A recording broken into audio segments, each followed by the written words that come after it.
Harmony Creek woke under a hard white sky, and the red dust came alive with the morning heat. It settled on the boardwalk, on the rough walls of the general store, and on the faces of men who had stopped caring long ago. The spring festival was supposed to make the town feel lighter for one day. But this year, it felt heavier. It felt like the whole street was holding its breath. Everyone knew why. Elias Jacob, the richest man for miles, was finding a husband for his only daughter, Delaney. He did not do anything small or quiet. He made it public, like an auction, like a prize being shown off. A wooden platform stood in front of the new town hall, dressed in bright cloth that already looked tired under the sun. 2 chairs sat on top, one for Martha Jacob and one for Delaney. Below the platform, 13 men stood in a half circle. They were lined up like they were ready to buy something. They came from ranches, towns, and camps far away. Each one carried his own kind of pride and promise. Jedediah Stone stood near the front, shining like he wanted to blind the whole crowd. His leather vest had silver pieces that caught the light. A prize bull was tied nearby, snorting and pulling at the rope. Jedediah held himself like he already owned the future. Next to him was Samuel Pike, a merchant from the east. He wore a dark suit that did not belong in this heat. Sweat ran down his face. He gripped a velvet box like it was a lifeline. Everyone guessed it held something costly. There were other men, though. A rancher with land deeds. A prospector with a patch of gold dust. A farmer with a wagon full of seed corn. Every gift was meant to prove one thing: they were worth more than the next man. The people of Harmony Creek gathered around them, forming a wide circle. Women waved church papers like fans, whispering behind their hands. Men leaned on posts and swapped low jokes while passing flasks. Warriors moved through the crowd like smoke. Most eyes, though, kept drifting to one man. Wallace Blackwood stood a little apart, clean and calm. His boots looked new, polished like mirrors. His hands had no marks of work. He did not bring a bull, a deed, or a patch of gold. He did not need to. His father's bank was his gift. Safety, power, a life far from dust and struggle. Many in town already believed Delaney would pick him because it made the most sense. On the platform, Martha Jacob kept fixing her dress and touching her daughter's hand with small, nervous taps. "Sit up straight," she whispered. "Smile a little." Delaney did not smile. At 19, she sat as still as a stone in a stream. The world moved around her, but she would not. Her hair was pulled back without fancy curls. Her dress was plain blue cotton, the kind made for work, not for showing off. Her face was beautiful in a sharp, quiet way. But it was her eyes that made people uneasy. They were a pale gray, clear and watchful, like storm light. She looked at the suitors, but not the way a girl looks at men who want to marry her. She studied them like they were animals behind a fence. She noticed Samuel Pike sweating fear of the sun. She saw Jedediah Stone's eyes, checking the crowd, hungry for attention. She saw Wallace Blackwood standing tall like the world had never told him no. The voices around her blended into a single hum. She heard her own name and whispers. She heard jokes. She heard pity. She heard men talking about her future as if it belonged to them. Delaney felt far away from all of it. Her mother's tapping grew sharper. Delaney. Mr. Blackwood is looking. At least not. Delaney's gaze drifted past Wallace, past the line of suitors, past the faces in the crowd. It moved down the street as if searching for air. That was when she saw him. Near the general store, a man stood with his back to the whole show. He was tying a new rope to his saddle like it was the only thing in the world that mattered. His clothes were worn and dusty. His hat sat low, hiding most of his face. He was lean, made of hard bone and muscle, not soft comfort. He moved slow and steady, not for show, not for anyone watching. He was not part of the festival. It looked like he did not even know it was happening. His name was Colt Hawthorne, a drifting cowboy, a hired hand who went where work was. He owned little more than his horse, his saddle, and the clothes on his back. He had come to Harmony Creek at dawn because he needed rope. His old lariat was fraying, and he could not work with it like that. Colt finished his knot, tugged it once, then turned like he was about to leave. He swept across the town square in a quick, careless glance. He looked over the bunting, the crowd, the platform, the line of men. For one single beat of time, his eyes met Delaney's. There was no smile, no challenge, no special look meant to claim her. It was an accident, a passing glance. But Delaney felt something inside her shift, like a door inside her chest had cracked open. Colt looked away first. He adjusted his horse's strap and moved like he had already forgotten the whole town. On the platform, Martha Jacob leaned in with a tight smile, ready for the first suitor. The crowd pressed closer. Elias Jacob stood proud and firm like a man about to prove something to the world. The show began. Hedodiah Stone stepped forward and started speaking in a loud, smooth voice. He talked about land, about joining families, about power and legacy. He gestured grandly to the bull, to the sun, to the very air, like he owned it all. The crowd listened, some nodded, some clapped. Delaney heard nothing that mattered. Her mind slipped into the quiet place inside her where the truth lived. That quiet was not weakness. It was a wall. It was built from the last 2 years, from a night she could never forget. She did not replay every detail. But she carried the scars like invisible marks beneath her skin. She had been taken once, not by monsters from stories, but by plain cruel men who treated violence like business. A sack over her head, rope on her wrists. A week of darkness and cold and laughing voices, a week that burned the old Delaney away. When she escaped, she did not come back as the same girl. Words did not come easy anymore. Trust did not come at all. Her parents did not understand. They wanted their cheerful daughter back. They wanted the old smile, the old softness, the old proof that their world was safe. Instead, they got her silence.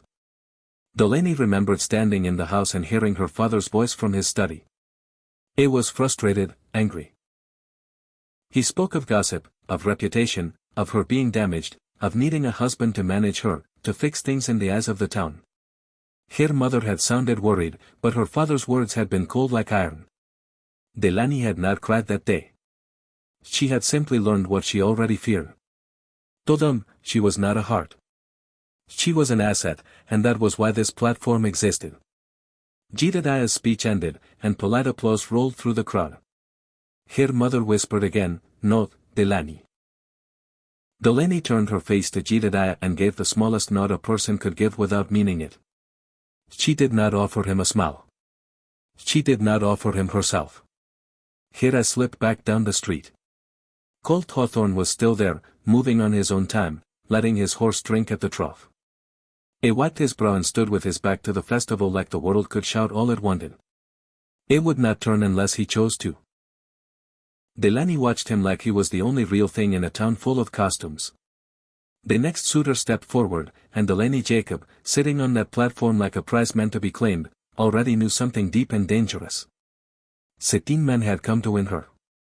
But the only man who mattered was the one who did not even know she was watching. And somewhere inside Delaney's guarded heart, a choice was already being made.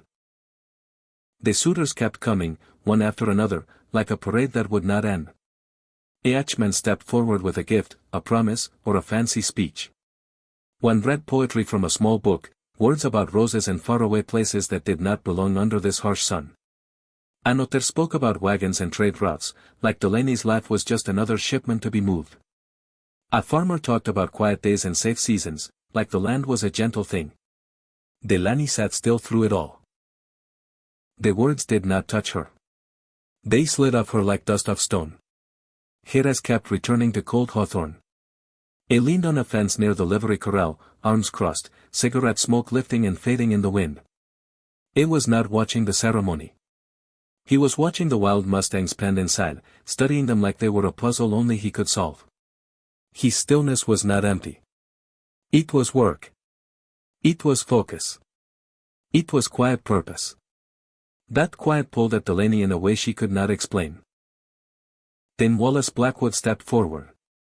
The crowd went silent. Even the gamblers stopped whispering. Wajese moved with calm confidence, like the end of the story had already been written. He did not bow or show shame. He did not bring a gift in his hands. He stood there as if the whole town belonged to his family's bank. Miss Jacob, Wallace began, his voice smooth and clear. I will not offer you cattle, land, or pretty poems. Our lives are built on influence, not show. This union is not just marriage. It is power. It is a future this territory will bend toward. He spoke like he was talking to Delaney's father, not to Delaney. Elias Jacob rose behind his pride, chest out, eyes shining. He loved Wallace's words because they sounded like business, like control, like victory. Wallace finally looked up at Delaney. I offer you consequence, he said. A name that will never be questioned again. He held out his clean hand, palm up, like a deal. The silence that followed was thick. It was the kind of silence that demanded one answer. Elias turned toward Delaney with a wide smile. Well, daughter, he said loudly, letting the crowd hear. You've heard the offers. Now, step down and take the hand of your future husband. Martha leaned close, her voice shaking. Go on, Delaney. Please. Delaney did not move for a moment. She sat there like the world could not push her. Her gray eyes looked past Wallace's hand and past her father's smile. She was staring at something deeper, something inside herself that had already chosen a path. Then she stood. The simple sound of her dress shifting was loud in the quiet. Her mother made a small sound, half relief, half fear. The crowd leaned forward, sure they were watching the perfect ending. Delaney stepped to the edge of the platform. She walked down the 3 wooden steps with slow, steady care. People started to breathe again. They thought she was walking to Wallace. Elias's smile grew bigger, but Delaney did not turn toward the banker's son. She turned the other way, straight across the open square. At first, no one understood. A few heads tilted. A few mouths fell open. The crowd began to part like water before a blade. Delaney walked past Jedediah Stone. His confident smirk slipped off his face like it was never real. She walked past Samuel Pike, who clutched his velvet box tight as if she might steal his pride from him. She walked past the poet and the rancher and the farmer, not even looking at them. Dust rose around her ankles with every step. She was walking toward Colt Hawthorne. Colt saw her only when she was already cutting through the crowd. At first, he looked confused, then cautious. He had seen rich men's trouble before. He knew it could spread fast. He pushed off the fence and straightened, cigarette falling from his lips. He crushed it under his boot without thinking. Delaney stopped in front of him. Up close, he looked older than she first thought. Not old in years, but old in the eyes, like a man who had learned hard lessons and stopped asking life to be fair. His face was rough with dust and sun. His shirt was faded and patched at the elbow. His hands were scarred and strong. Delaney lifted her right hand. It was steady. Her voice came out clear, sharp, and calm, cutting through the silence like a knife. I choose you. For one long moment, the whole town stopped breathing. Then everything broke at once. A woman in the crowd shrieked. Martha Jacob went pale and collapsed back onto the chair. Men shouted and laughed like they could not believe what they were seeing. So many of the suitors cursed under their breath. Wallace Blackwood froze, his hand still held out, his face blank with shock and humiliation. Elias Jacob's smile vanished so fast it looked like it had been ripped off him. His face turned red, then darker, then purple with rage. You will not, Elias roared, stepping forward. You will not do this. But Delaney did not look back at her father. Her eyes stayed on Colt. Colt stared at her like he was trying to read something he had never learned to read. He looked at her face, not her hand. He saw what the others did not. He saw the fear she refused to show. He saw the fire she would not put out. He saw the truth behind her quiet strength. He understood the price of what she had just done. He lifted his eyes past her shoulder for a single second. He saw the rich man's fury. He saw the crowd swelling. He saw the banker's son's hatred growing. Then he looked back at Delaney. He gave a slow, small nod. All right, he said in a low voice. Let's go. Those 2 words hit Delaney's chest like a drum. Colt's hand closed around her wrist. Not rough, but firm. The grip of a man who knew hesitation could get you killed. It turned and started walking toward his horse. Baying them, Elias screamed for the sheriff. Sheriff Abernathy, a round man who liked easy days and cheap whiskey, took one weak step forward. His hand hovered near his gun, but he did not draw it. He did not want to be part of this. Colt did not slow down. He reached his horse, swung into the saddle, then leaned down and held a hand toward Delaney. Up, he said. Delaney took his hand. She stepped into the stirrup and let him pull her up behind him.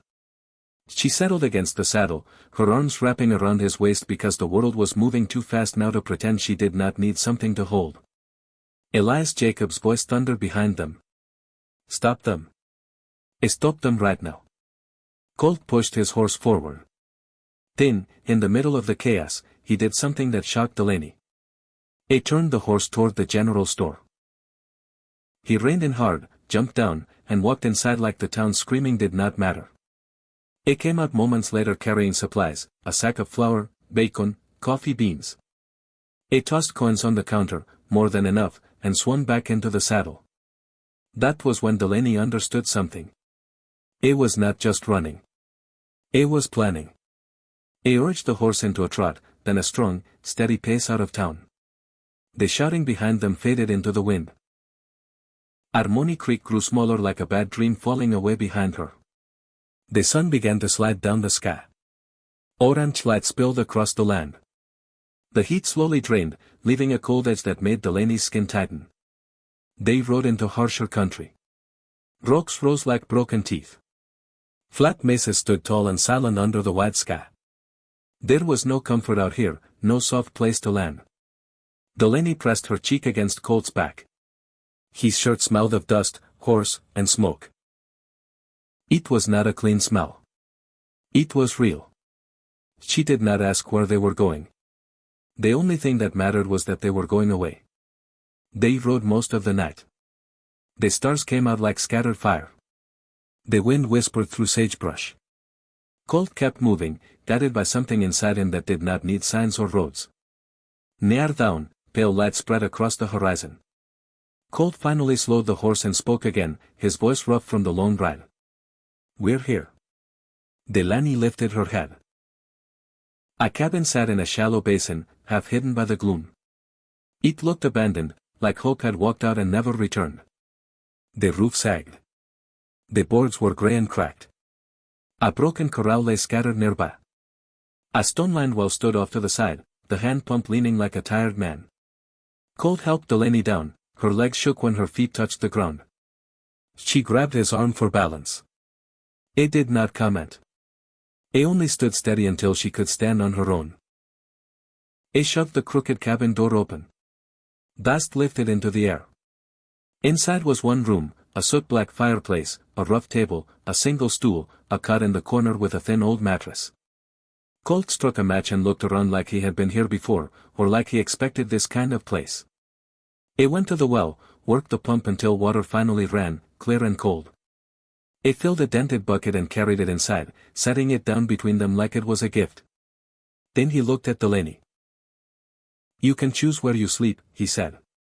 And without another word, he turned and stepped back outside to tend to his horse, leaving Delaney alone in the dusty silence, staring at the bucket of water and the empty space that would be her new life. She had burned her old world down. Now she stood in the quiet ashes of a new one, and the fear came, small and sharp, because she knew the people she left behind would not forgive this.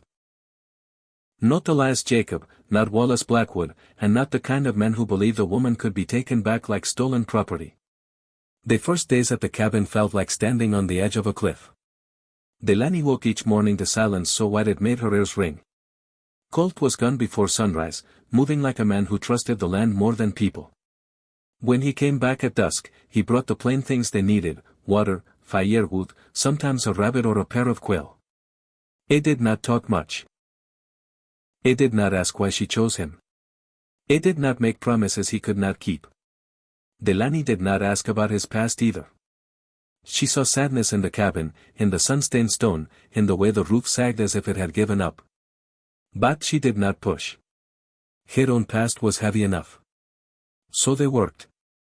Delaney learned quickly that survival out here was not a dream. It was a list of hard chores that never ended. Water had to be pumped and carried.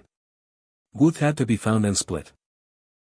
Dust had to be swept out every day, and it still came back. Her hands blistered, then toughened into calluses. Her shoulders ached, then grew stronger. Little by little, the cabin stopped feeling like a ruin and started feeling like something they were building. Colt noticed more than he said. Some mornings, Delaney found a small stack of easy split wood set by the door. Once she found a tin cup on the table with a few wildflowers inside, not pretty, but alive. Colt never pointed to them. They acted like they had appeared on their own. Then one afternoon, the sky turned dark. A hard rain came down, cold and fast. Colt sat on the porch to keep watch, soaked through, too tired to move. His eyes closed, and he fell asleep where he sat. Delaney saw him shiver. She hesitated, then took the old heavy coat from the peg and stepped outside. She draped it over his shoulders with careful hands. Colt opened his eyes, alert at first, then calmer when he saw her. He looked at the coat, then at her face. "Thank you," he said. The words were simple, but they landed deep. For Delaney, it was the first crack in the wall between them. For Colt, it was a quiet step into something he had not allowed himself to want. A month later, their past found them. Delaney was in the garden when she saw dust on the horizon. 3 riders came into the basin, and the one in front wore fine black like he was too clean for this land. "Váyase black quoth." He stopped his horse and looked at the cabin like it was an insult. "So, this is what you chose," he called out. "Mud and sticks." Delaney did not answer. Colt walked in from the far side of the basin, rifle in hand, and placed himself between Wallace and Delaney. His voice was low and steady. "You should leave." Váyase smiled like he enjoyed cruelty. He spoke of law, of judges, of Delaney being confused, damaged, unfit to choose. He called her property without using the word. Colt's face did not change. "Ride out." Wallace's hand drifted toward his pistol, then stopped. Colt's stillness was not a bluff, Wallace felt it. He backed away with a threat. "You will regret this," Wallace said. Then he and his men rode off, leaving dust and cold fear behind. That night, Colt slept on the porch with his rifle across his knees. Delaney tried to sleep inside, but her mind would not rest. Every sound outside felt like a footstep. Then the horse screamed. Delaney bolted upright and ran to the door. Orange light flickered against the window. The corral was on fire. Flames climbed high, eating the dry wood like it was hungry. Colt was already moving. He soaked a blanket at the pump and ran toward the blaze, calling to his horse in a steady voice. The animal was trapped, rearing and crying, eyes wild with fear. Delaney stood frozen for one heartbeat. Then her body moved on its own. She hauled water through dirt, did anything she could, but the fire was too strong. Colt plunged through the flames with the wet blanket over his head. For a moment, he vanished in the fire. Then he was inside, grabbing the horse's halter, talking low and calm as if his voice could hold the world together. A burning beam fell from the lean-to roof. Colt shoved the horse hard, pushing it clear. The beam caught Colt's arm. His cry was short, sharp, and swallowed by the roar of the fire.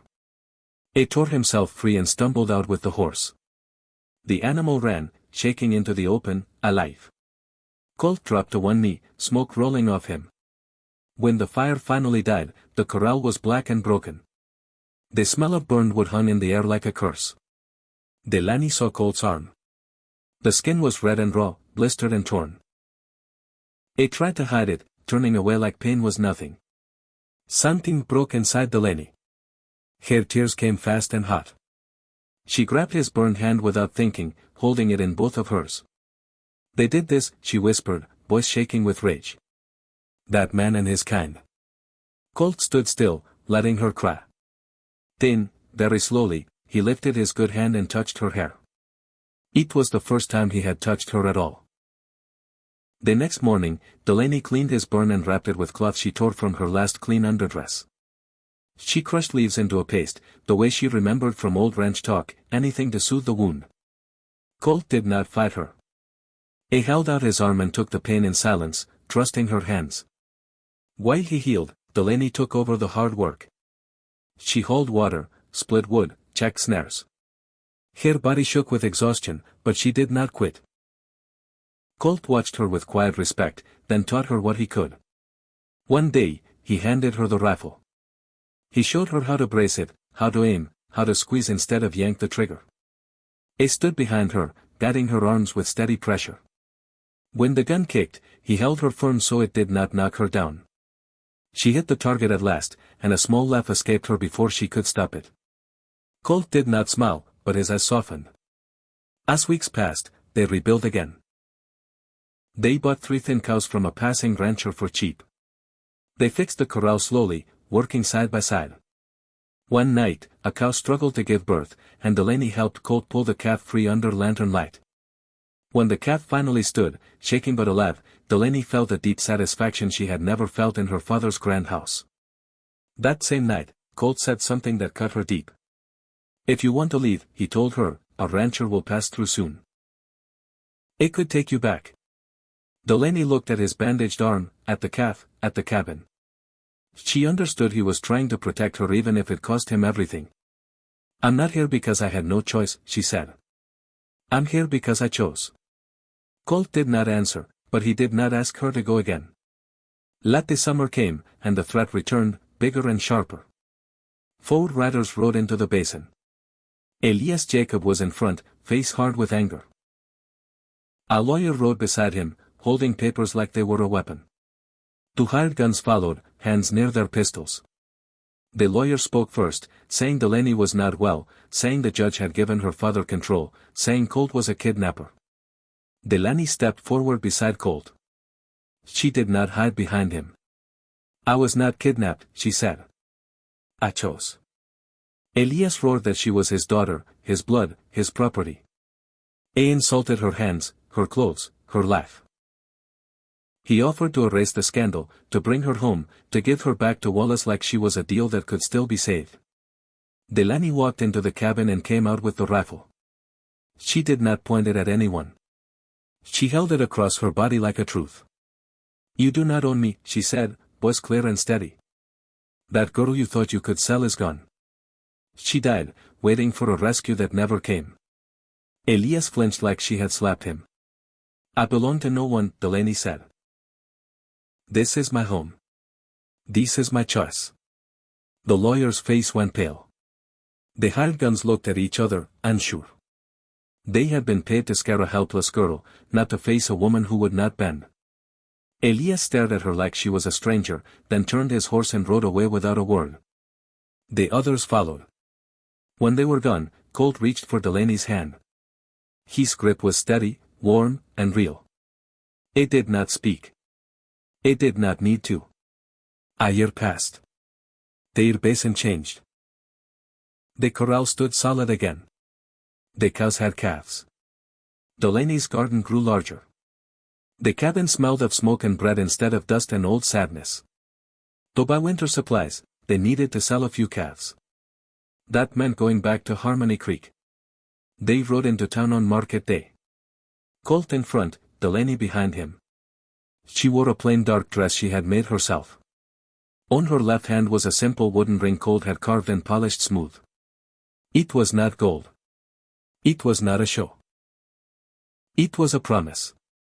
The town went quiet as they entered. People stared like they were seeing a ghost walk in daylight. Delaney felt the old fear try to rise, but it had no place to stand anymore. She was not the girl on the platform. She was the woman who had built a home out of nothing. She slipped down from the saddle and began to walk. The old suitors were there, scattered in the crowd like unwanted memories. Jedediah Stone looked shocked. Samuel Pack looked angry. The poet looked away. And near the bank stood Wallace Blackwood, pale and tied with hate. Delaney walked past them all. She did not stop. She did not argue. She did not beg them to understand. She walked back to Colt and reached for his hand, fingers linking with his like it was the simplest thing in the world. Then she turned toward the watching town and spoke with calm truth. "I chose right." No one answered. Wallace Blackwood turned and disappeared into the bank like a man running from something he could not fix. Colt squeezed Delaney's hand once, firm and steady, and together they walked toward the livestock pens to do their business. The dust rose around their boots, and the sun burned bright overhead. But for the first time in Harmony Creek, Delaney Jacob did not feel owned by anyone's eyes. She felt free.